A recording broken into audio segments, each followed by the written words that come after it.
Todd Boehly, the man, the money, and the dream. Chelsea was on the brink of bankruptcy before a consortium led by Todd Boehly, the LA Dodgers co-owner, and Clear Lake Capital agreed to buy the club for £2.5 billion and also pledged a further £1.75 billion to invest in the club. It's not surprising that from the boardroom to the coaching crew and the first team, Chelsea has been taking on a revolution since the takeover. What you probably don't know is that Todd Boehly is a venture capitalist who only understands the language of investment, returns, and profits. For most venture capitalists, it's all about profit, with such interest in football that leaves much to be doubted. So for Todd Boehly, what does he really want from Chelsea? What's his strategy to achieve it? And what will become of the club in the long run? Todd Boehly first tried to buy Chelsea for £2.2 billion in 2019 but failed. And now that dream has come true. This is all you need to know about his plans for the London club. Many don't know that Boehly is not new to the sport industry. In fact, he has been involved in several sport-related investments and initiatives throughout his career. Prior to his investment in Chelsea Football Club, Boehly is co-owner of the 7-time MLB World Series winners Los Angeles Dodgers, 17-time NBA champions Los Angeles Lakers, and women's basketball team Los Angeles Sparks, so he has plenty of experience running sports teams. Also, his insane wealth as a venture capitalist is inclusive of his stake in sports franchises. After he joined Guggenheim Partners in 2001, he launched the firm's credit investing business and went on to become the president of the company. In 2013, he started a big deal between Time Warner Cable and Los Angeles Dodgers to create Sportsnet LA, a network made to broadcast anything in relation to the baseball franchise. Boehly decided to pool some of his assets he collected, including The Hollywood Reporter, The Clark Productions, and Security Benefit, to found his current firm, Eldridge Industries. This became a significant step in his career, and his fortune continued to accumulate. According to Forbes' latest report, he's worth in the region of $4.5 billion. However, he is not alone at Chelsea. The consortium consists of his Dodgers co-owner Mark Walters, who is said to be worth around $4.4 billion. Swiss billionaire Hans-Jörg Bies is another wealthy benefactor, with a personal fortune estimated by Forbes to be £3.8 billion. The 86-year-old made his money in a medical device company that he'd go on to sell called Synthesis. Boehly's associate in the consortium is believed to be Jonathan Goldstein. Goldstein is a real estate investor and Tottenham fan. In fact, his real estate investment firm, Kane International, tried to acquire Tottenham in 2014. Boehly's Eldridge happened to be one of the biggest investors in Kane International, so that explains why he is part of the board. Plus, Boehly loves his passion for football and the fact that he lives in northwest London and can provide oversight more quickly than Boehly and Mark, who lives in the USA. The addition of Clear Lake Capital, which is thought to manage assets worth around £45 billion, makes it a perfect partnership with some serious wealth behind them, and you would think they can ensure Chelsea remains a global football superpower. However, there is a real flag and real cause for panic here. The need to generate more revenue is high on the table. It's believed Boehly is eyeing the huge funds that foreign India rights could bring. For example, Premier League distributes its media money and every club gets around £200 million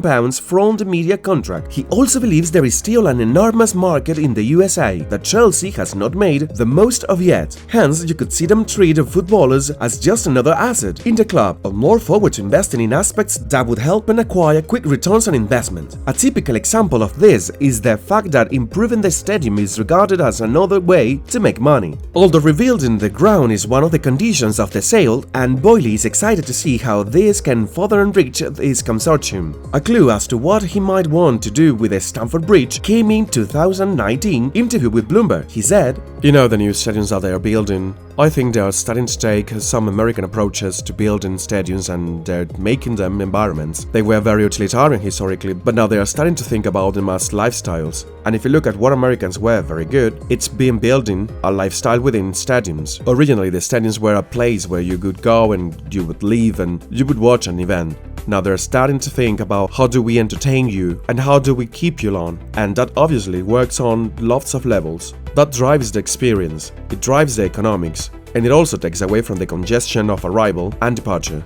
Boehly must have got such an idea from his first tech investment at Eldridge. He invested with a company known as Replay Technologies to put 9 cameras around the home plate in Dodger Stadium to give viewers a 360 degrees replay. Boehly's company later sold that to Intel and is now used by all the USS sports in their broadcasts. Another big question has been what position fans occupy in the new consortium. Based on this, his success with the Dodgers provides some comfort. Talking to Yahoo Finance last year, he said, "You always just have to keep remembering that the fans are at the center." That would mean that Boehly does not intend to take Chelsea on the same journey that the Glazers family has taken Manchester United. His dream for Chelsea is clear. Boehly had attempted to buy Chelsea in 2019, and as of then, he revealed why he wanted to buy a Premier League club. The passion that the fans have for the activity and the sport and the teams is unparalleled. He said at that time. So when you start to think about, what you're trying to build with these teams is, you're really trying to A, win, or B, be part of the community.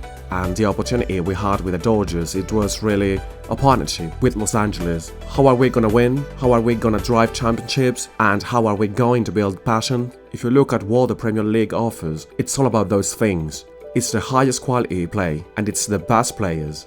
So it seems Chelsea is lucky to have gotten in the hands of an investor that's ready to build the club and make the fans proud. While speaking further after his acquisition, he said, "We are all in, 100%, every minute of every match. Our vision as owners is clear. We want to make the fans proud." Along with our commitment to developing the youth squad and acquiring the best talent, our plan of action is to invest in the club for the long term and build on Chelsea's remarkable history of success. While Chelsea fans has not failed to express their skepticism about how a bunch of Americans and Swiss billionaires with no history in the game could possibly know anything about building a title-contending team, Todd Boehly already has his plans to address any of such challenges. He believes in harnessing the talents of experts to manage the technical affairs of the club. This is the same thing he did with the Dodgers. Todd Boehly doesn't manage the Dodgers directly. As an intelligent businessman, his strategy is to allow the people that are in business to run the business and really feel like they own the outcome. Technically, that sounds like how Roman Abramovich also managed the club.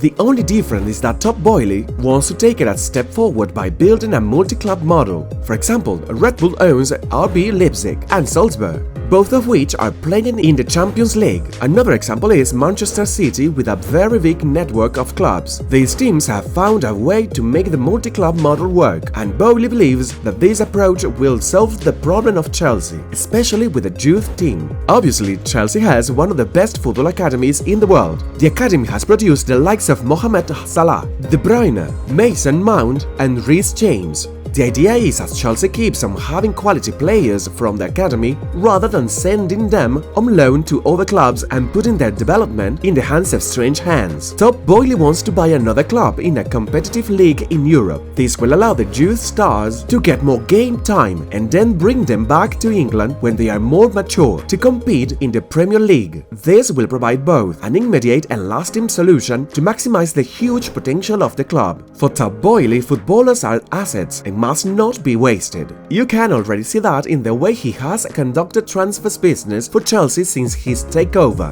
He is introducing a youth policy that will freeze out old and mediocre players and build a team around a youth and an energetic squad. Specifically, amortization has helped him to be able to sign more youth players during the transfer window. Amortization is a simple process of gradually writing off the initial cost of players over the course of their contracts. This has helped Chelsea to achieve a double benefit of signing young world-class players without having to drop all the transfer fees at once. For example, Chelsea agreed £88 million deal with Shakhtar Donetsk to sign Mudryk and €120 million for Enzo Fernandez. Along with other signings in only 2 transfer windows, Chelsea has spent over £600 million on acquisition. Normally this should have called for trouble with the financial fair play, the FFP. But with amortization they are safe. Football finance expert Kieran Maguire explained to Sky Sports that signing Mudryk on an 8.5-year contract, the way it is dealt with for accounting and FFP purposes is you take that £88 million cost and you divide that over 8.5 years, and it works out as just over €10 million a year. Meanwhile, the €120 million transfer fee for Enzo Fernandez would be spread over 8.5 years. Therefore, Enzo's contract would cost Chelsea around €14 million per year. What Chelsea has decided to do is to spread the cost of the players by signing them on very long contracts. This can only work with young players who still have plenty of years to play and are willing to commit their future to the team. Therefore, of the 15 new signings that Boehly has made, 9 of them are 22 years or below. Chelsea wanted young players that they can build with for the future. Boehly is an intelligent and successful businessman with a clear vision of what he wants to do at Chelsea. On one level, there is excitement about what the future holds for Chelsea, but at the same time, there is some skepticism. Boehly is right in identifying that the Premier League is the premier global sports brand and that there are potentially untapped riches to be made if he is able to commercialize Chelsea in the way he is planning. However, football, especially in England, is very traditional and adverse to change, so he has a big job on his hands. In 20 years, Boehly will be either viewed as a visionary who changed English football forever or an upstart American entrepreneur who bit more than he could chew and got his fingers burned. Let us know in the comments. Also, don't forget to like and subscribe to spread the love for the beautiful game.